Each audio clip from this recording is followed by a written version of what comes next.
स्वराज जी को ही हमने उनके नेतृत्व में चुनाव लड़ा था, तब रह गया था। आज जैसे मौका मिला, एक हमारी बहन उस कुर्सी पे बैठ गई। पार्टी ने डिप्टी सीएम तो बनाया था, लेकिन बीजेपी की तरफ से रेखा गुप्ता सीएम है। अभी बाकी निर्णय पे विचार होगा, लेकिन वर्तमान में रेखा गुप्ता जी को विधायक दल का नेता चुन लिया। होने वाला है कल का शपथ ग्रहण समारोह। मैं सबसे प्रार्थना करूंगा कि निर्णय भी ऐतिहासिक है, दिल्ली का जनादेश भी ऐतिहासिक है, और हमारी मुख्यमंत्री का महिला होना एक और अच्छा बात है। महिलाओं को हम सैल्यूट कर रहे हैं इस निर्णय से, और चाहेंगे कि ज्यादा से ज्यादा महिलाएं कल इस शपथ में आए।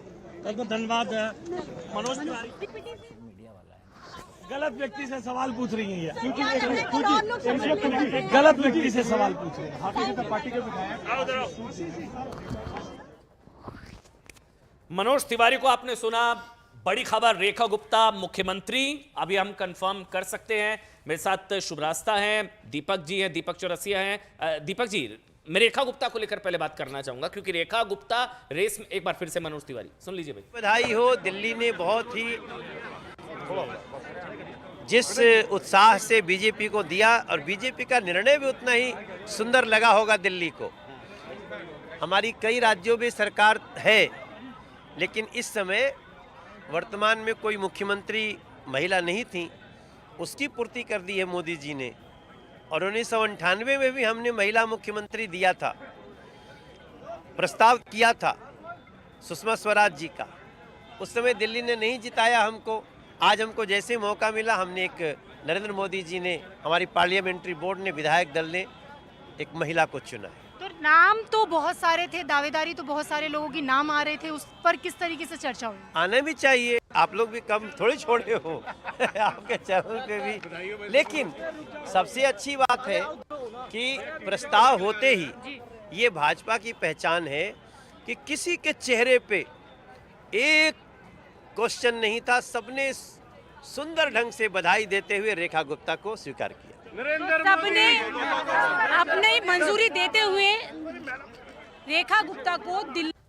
बता दें, रक्षा मंत्री राजनाथ सिंह ने भी पोस्ट कर दिया, दिल्ली में श्रीमती रेखा गुप्ता जी को भाजपा विधायक दल का नेता चुने जाने पर बधाई एवं शुभकामनाएं। प्रधानमंत्री नरेंद्र मोदी जी के मार्गदर्शन में, उनके और प्रयासों से दिल्ली विकसित भारत की विकसित राजधानी बनेगी, ऐसा मेरा पक्का विश्वास है। रक्षा मंत्री राजनाथ सिंह ने, प्रधानमंत्री नरेंद्र मोदी ने, सबने बधाई जो है रेखा गुप्ता जी को दे दी है।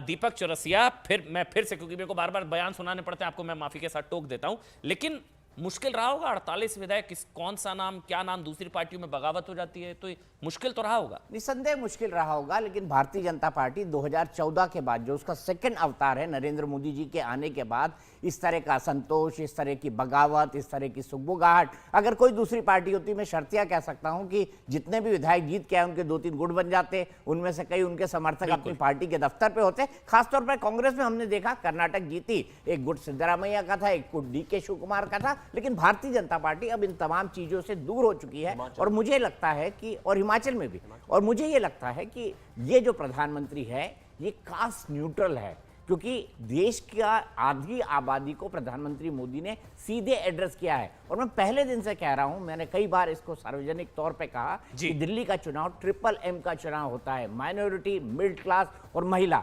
और दोनों आप देखिए, दोनों इस वक्त भारतीय जनता पार्टी की तरफ एक डिसिसिव मैंडेट मिडिल क्लास का भी गया और महिला को भी गया, और दोनों चीजों पर रेखा गुप्ता का टिक मार्क था। और सरकार बनाने का दावा पेश करने रेखा गुप्ता जहां पहुंचेंगी, वहां से सबीना मेरी सहयोगी इस वक्त लाइव है। सबीना, कितना समय लगेगा?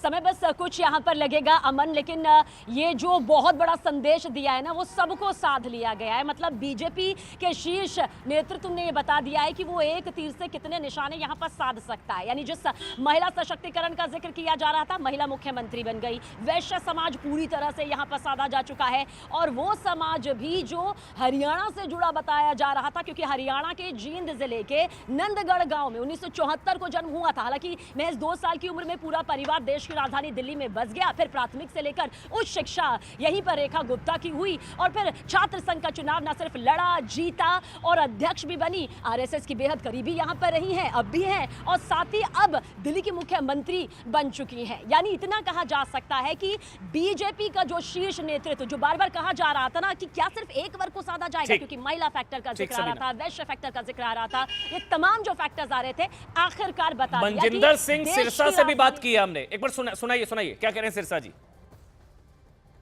हो गया कि रेखा गुप्ता दिल्ली की नई मुख्यमंत्री होंगी। जी बिल्कुल, रेखा गुप्ता जी दिल्ली की मुख्यमंत्री होंगी। तो सर, और जो मंत्री हैं वो कब तक साफ हो पाएंगे? देखिए, तो पार्टी अभी तय करेगी। आज तो हमारे सिर्फ विधायक दल के नेता के रूप में चुना जाना था। वो रेखा जी का नाम जो है हमारे भाई परवेश वर्मा जी ने, भुजेंद्र जी ने और उपाध्याय जी ने उसका प्रस्ताव रखा, और मैंने, आशीष सूद जी ने, हम सब लोगों ने उस प्रस्ताव का समर्थन किया, अनुमोदन किया। तो सर, डिप्टी सीएम भी होंगे? नहीं, ये तो देखिए पार्टी तय, हमें तो जानकारी नहीं। वो आपने देखा, ये बात कर रहे थे मनजिंदर सिंह सिरसा। तो मनजिंदर सिंह सिरसा को आपने सुना, जो बधाई दे रहे हैं। विधायक दल का नेता जो है वो चुना गया। रेखा गुप्ता को औपचारिक ऐलान हो चुका है। दीपक जी, फिर से आप एक और कोशिश कंप्लीट कर लीजिए सर। सॉरी, तो मैं यही कह रहा था, ये लगातार बयान आएंगे जी। बिल्कुल बिल्कुल, और ब्रेकिंग न्यूज में ऐसा होता ही है, हम सब जानते हैं इस बात को। तो मैं सिर्फ यही कहना चाहता था कि ये जो ट्रिपल एम का चुनाव था, यहाँ पर दो चीजों को टिक मार्क करती है रेखा गुप्ता। एक मिडिल क्लास को करती है, एक महिलाओं को करती है। और रेखा गुप्ता